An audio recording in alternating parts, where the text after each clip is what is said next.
Who could have guessed that the tyrant would show up so fast?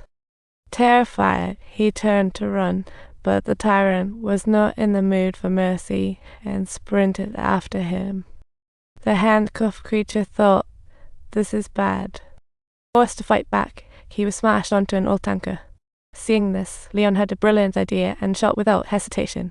He hoped to defeat the tyrant with the explosion, but little did he know, this was just the start of a bigger problem.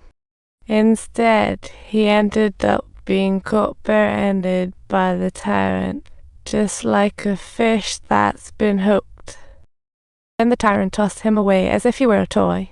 Even the handcuffed creature envied his survival, but to everyone's surprise, Leon lived, about to deliver the final blow. At the last minute, the handcuffed creatures all worked together to save Leon. Unfortunately, those 3 handcuffed creatures ended up as tyrant snacks, proof of true brotherhood. AD followed closely, just feeling proud, but the tyrant had no plans to back down, facing the tank head-on. That power was like a star performer. Seeing this, Leon quickly climbed into the tank, ready for a counterattack.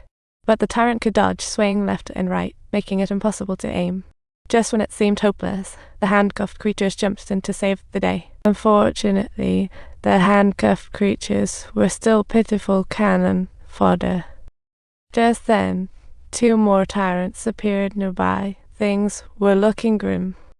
Leon was ready to fight with a dagger, but suddenly a fighter jet swooped in for some major chaos. The U.S. Air Force showed up, and the tyrants were sent flying. The Russian ground forces came too, who knew this would turn into such a spectacle. A political struggle was quietly unfolding, but at last, this war came to an end. With Leon's help, Buddy successfully removed the parasite at the cost of his mobility and began his path of revenge. Becoming a terrifying monster was just the essence of his revenge. A notorious international criminal, his main business was selling bioweapons. But on the wedding day, a disaster struck, and chaos was everywhere. Enraged and grieved, he immediately embarked on the path of revenge. With the aid of an old friend, Glenn has launched his bio-revenge.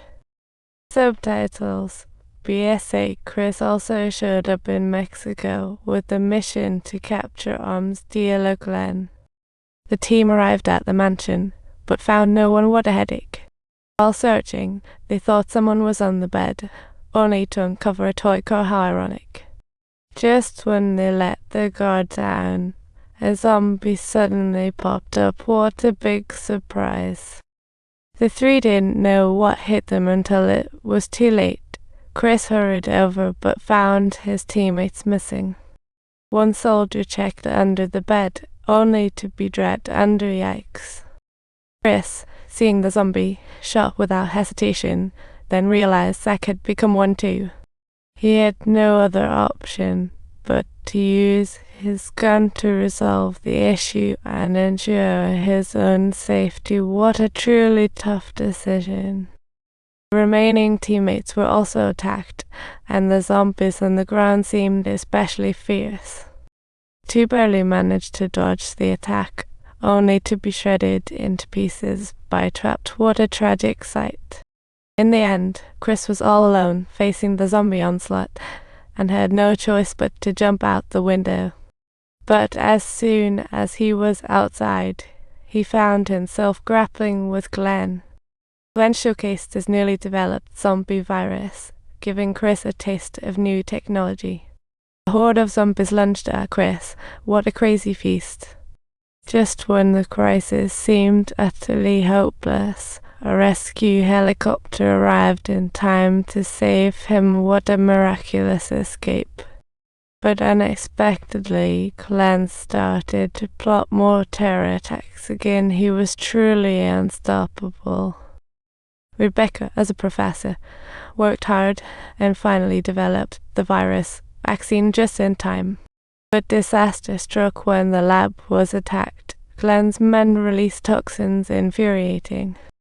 With her last bit of awareness, Rebecca injected the vaccine, saving her life. It was a masterclass in survival. As she prepared to leave, A researcher completely mutated in front of her. Things were about to get worse. Realizing time was running out, Rebecca quickly used a fire extinguisher to fight back. She was the behind-the-scenes hero. Not sure how many hits she delivered, but she finally stopped the show. After taking a breath, she noticed more zombies approaching, so she ran and hid in the lab. Thankfully, she was rescued by Chris and the others. What a miraculous escape. They were once old acquaintances. Now they had to face threats together. Glenn wanted to eliminate Rebecca, ensuring she couldn't destroy the vaccine data. Head stop at nothing. Chris thought of Leon for help, only to find he was on vacation. Talk about a twist of fate.